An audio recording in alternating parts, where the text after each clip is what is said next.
सभी मित्रों को सादर नमस्ते। आज हम ईश्वर को सर्वशक्तिमान क्यों कहते हैं, इसको लेकर कुछ विचार करेंगे। जब हम ईश्वर कहते हैं तो इसका तात्पर्य ब्रह्म, परमेश्वर, परमात्मा आदि से है। पिछले लगभग 2-2.5 हजार वर्षों के दरमियान कुछ दार्शनिक पंडितों के कारण जनता में यह बड़ी उलझन उत्पन्न हो गई है कि ब्रह्म क्या है, ईश्वर क्या है, परमात्मा क्या है, परमेश्वर क्या है। वैदिक धर्म में इन सभी शब्दों को पर्यायवाचक ही माना जाता है। जिसे हम ईश्वर कहते हैं वही ब्रह्म है, वही परमेश्वर है, वही परमात्मा है। ऐसे ईश्वर के अनेक नाम वैदिक साहित्य में प्राप्त होते हैं। अब हम मूल प्रश्न पर आते हैं कि परमात्मा को सर्वशक्तिमान क्यों कहा जाता है। इसकी व्याख्या इस प्रकार से की गई है कि सर्वः शक्तयो विद्यन्ते यस्मिन् स सर्वशक्तिमान ईश्वरः, जिसमें सभी प्रकार की शक्तियां विद्यमान है, इस ईश्वर को सर्वशक्तिमान कहते हैं। अर्थात ईश्वर में सभी प्रकार की शक्तियां, सामर्थ्य विद्यमान है। ईश्वर में अनंत शक्ति है, ईश्वर का अनंत सामर्थ्य है, इसलिए ईश्वर को सर्वशक्तिमान कहते हैं। अंग्रेजी भाषा में सर्वशक्तिमान को ओमनीपोटेंट कहा जाता है। ओमनीपोटेंट,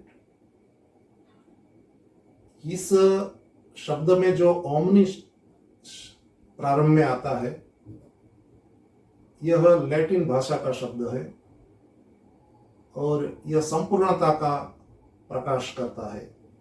इसीलिए जब हम ईश्वर को सर्वज्ञ कहते हैं, ऑल नोइंग कहते हैं, तो इसके लिए अंग्रेजी में कहते हैं ओमनिशिएंट। और जब हम सर्वव्यापक कहते हैं तो अंग्रेजी में कहते हैं ओमनी प्रेजेंट। इन शब्दों में प्रारंभ में ओमनी शब्द आता है जो संपूर्णता का द्योतक है। ईश्वर सर्व स्थान पर सर्वव्यापी है, इसलिए ओमनी प्रेजेंट। ईश्वर में अनंत शक्ति सामर्थ्य है, इसलिए ओमनीपोटेंट।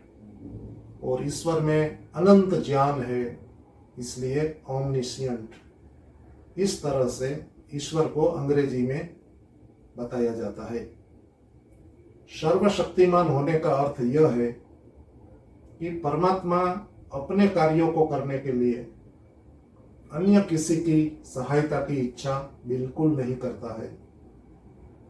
परमात्मा अपने कार्यों को संपन्न करने के लिए अन्य किसी से मदद की आशा, इच्छा बिल्कुल नहीं करता है और वह स्वयं समर्थ है अपने सभी कार्यों को ठीक प्रकार से करने के लिए।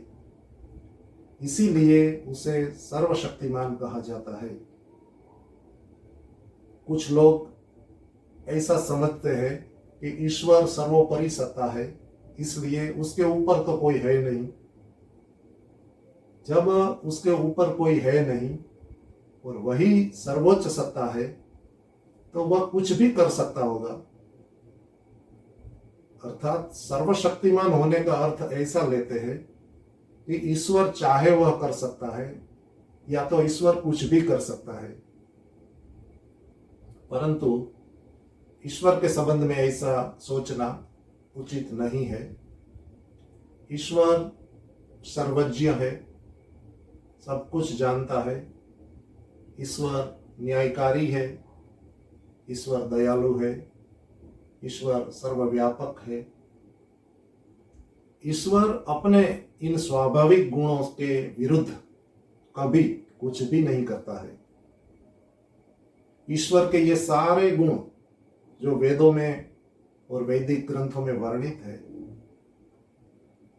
इन सारे गुणों का समावेश ईश्वर में होने से ईश्वर कभी ऐसा कोई कार्य नहीं करता है जो उसके किसी अन्य गुण से विरुद्ध जाता हो या उसे काटता हो। इसलिए ईश्वर जो कुछ भी करता है वह अपने गुण कर्म स्वभाव के अनुरूप करता है।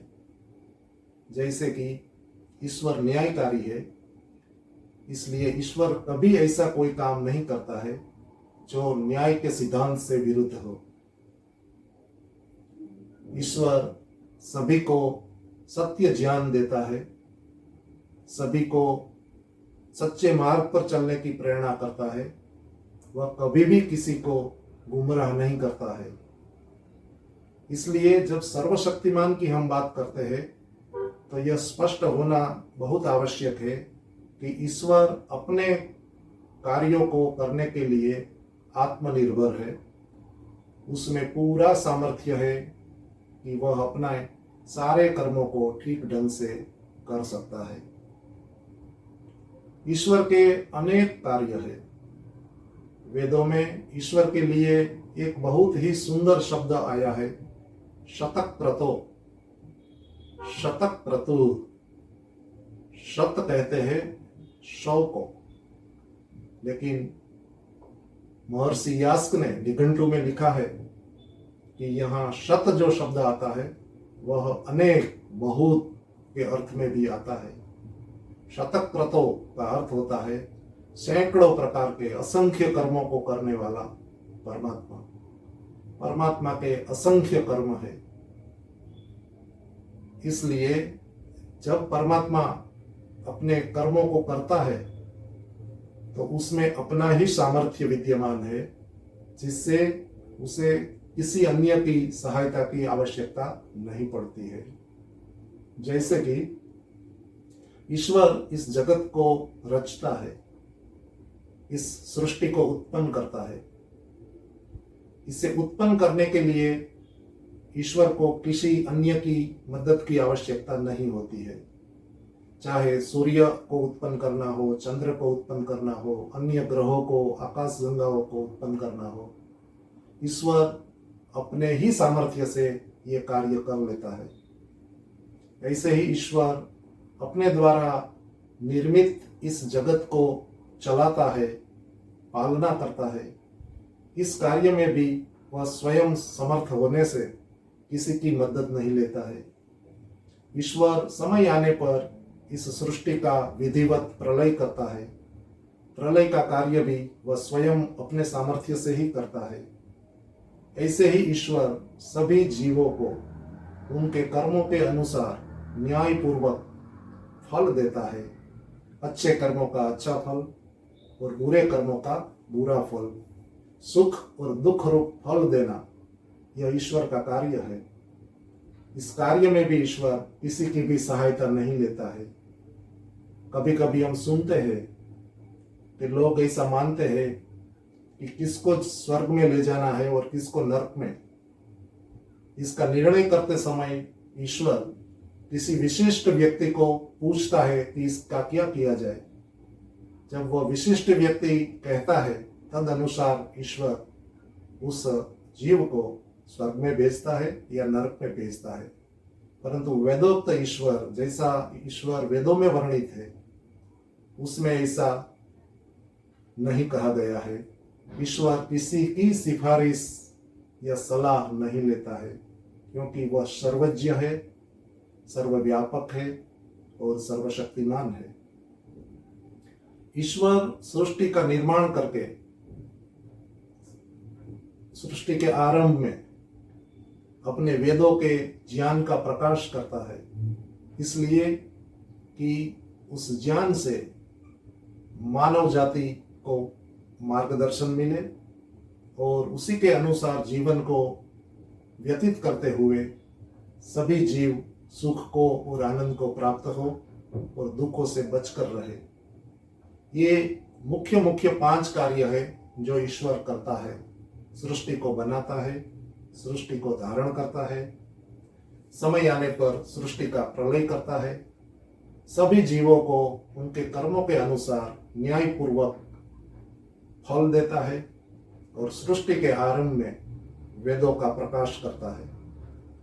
इन पांचों कार्यों को करने में ईश्वर किसी अन्य की सहायता नहीं लेता है, वह अपने ही सामर्थ्य से ये पांचों कार्य करता है। इसलिए ईश्वर को सर्वशक्तिमान कहा गया है।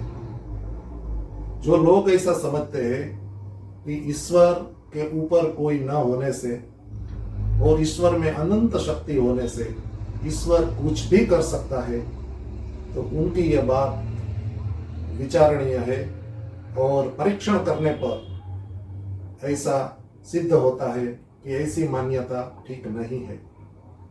उदाहरण के रूप में हम पूछेंगे कि क्या ईश्वर स्वयं को मार सकता है? ईश्वर अपने आप को मार सकता है, अपना अंत कर सकता है? आप कहेंगे कि ऐसा ईश्वर नहीं करेगा। स्वयं को मारना यह कार्य ईश्वर नहीं करेगा, क्योंकि अगर ईश्वर स्वयं को मार देता है, स्वयं का ही नाश करता है, तो फिर ईश्वर अविनाशी नहीं रहता है, ईश्वर शाश्वत नहीं रहता है, ईश्वर नित्य नहीं रहता है। स्वयं को मार देने से उनके ऐसे कई गुण हैं जो निरर्थक हो जाते हैं, असत्य सिद्ध हो जाते हैं। इसलिए ईश्वर स्वयं को नहीं मारता है। दूसरे शब्दों में हम कहें तो ईश्वर स्वयं को नहीं मार सकता है। इसी तरह ईश्वर कभी भी अन्याय नहीं कर सकता है। यदि ईश्वर अन्याय करे तो ईश्वर का न्यायकारी गुण मिथ्या सिद्ध हो जाता है। इसी प्रकार अन्य गुणों के बारे में भी समझना चाहिए, जैसे कि ईश्वर सर्वत्र विद्यमान है, सर्वव्यापक है। इस सृष्टि में जो क्रिएशन है, इस क्रिएशन में और जहां क्रिएशन का अंत होता है उसके बाद भी ईश्वर अनंत व्यापक है। इस अनंत व्यापक ईश्वर को हम कहें कि आप किसी एक सीमित स्थान में आ जाइए, तो यह संभव नहीं है। ईश्वर अपनी सर्वव्यापकता को छोड़कर किसी सीमित दायरे में नहीं आना चाहेगा और न आ सकता है। इसलिए ऐसे असंभव कार्यों को ईश्वर नहीं करता है। दूसरे शब्दों में हम कह सकते हैं कि असंभव कार्यों को ईश्वर नहीं कर सकता है। उदाहरण के रूप में, जब तक उपादान कारण उपस्थित न हो तब तक किसी संयोगजन्य पदार्थ का निर्माण नहीं किया जा सकता है। जैसे भवन बनाने के लिए भवन बनाने की सामग्री ईंट, पत्थर, सीमेंट, कंक्रीट इत्यादि की आवश्यकता होती है। बिना इन सामग्री को भवन का निर्माण नहीं किया जा सकता। ऐसे ही इस जगत को उत्पन्न करने के लिए उपादान कारण रॉ मटेरियल या मटेरियल कोज की अनिवार्यता होती है। बिना उपादान कारण के संयोगजन्य पदार्थ की उत्पत्ति संभव नहीं है। यदि किसी महिला को कहा जाए कि आप रोटी बना दीजिए परंतु आटा का प्रयोग न कीजिए, किसी सुवर्णकार को कहा जाए कि आप एक सुंदर आभूषण बना दीजिए परंतु सोना का उपयोग मत कीजिएगा, सुवर्ण का उपयोग मत कीजिएगा, तो यह जैसे असंभव है ऐसे ही असंभव है जगत की उत्पत्ति करना बिना उपादान कारण के। इसलिए परमात्मा इस जगत को जब उत्पन्न करना होता है तो प्रकृति नाम का पदार्थ जो विद्यमान होता है उस पदार्थ को उपादान कारण के रूप में लेते हुए इस सृष्टि को उत्पन्न करता है। कहने का तात्पर्य यह है कि बिना कारण से कार्य उत्पन्न नहीं होता है। बिना उपादान कारण के संयोगजन्य पदार्थ की उत्पत्ति नहीं की जा सकती है। इसलिए अभाव से भाव नहीं होता है। जब कोई पदार्थ हो ही नहीं तो उस पदार्थ की उपस्थिति नहीं होती है। अभाव से भाव उत्पन्न नहीं हो सकता है। ऐसे असंभव कार्यों को ईश्वर नहीं करता है, न ऐसे असंभव कार्यों को करने का विचार करता है। भले ही वह अनंत सामर्थ्य रखता है, फिर भी असंभव कार्यों को ईश्वर कभी नहीं करता है। किसी धर्मात्मा गुणवान व्यक्ति को यदि कहा जाए कि आप यह पाप कर्म करेंगे, आप यह पाप कर्म कर सकते हैं, तो सामर्थ्य होता हुआ भी वह व्यक्ति उत्तर देगा कि जी नहीं, मैं यह कार्य नहीं कर सकता हूँ। किसी दयालु व्यक्ति को अगर कहा जाए कि आप एक छोटे पशु का वध कर देंगे, आप इस छोटे जानवर को कत्ल कर देंगे, कर सकते हैं, तो वह धर्मात्मा व्यक्ति यही उत्तर देगा कि मैं किसी निर्दोष पशु का कत्ल नहीं कर सकता हूँ। कत्ल करने का सामर्थ्य होते हुए भी वह उत्तर में यही कहेगा कि मैं किसी निर्दोष प्राणी को वध नहीं कर सकता हूँ। इसी प्रकार ईश्वर में अनंत सामर्थ्य होते हुए भी अनेक ऐसे कार्य है जो उसके गुण कर्म और स्वभाव से विरुद्ध है, वे कार्य ईश्वर नहीं करता है। दूसरे शब्दों में ऐसे कर्म ईश्वर नहीं कर सकता है।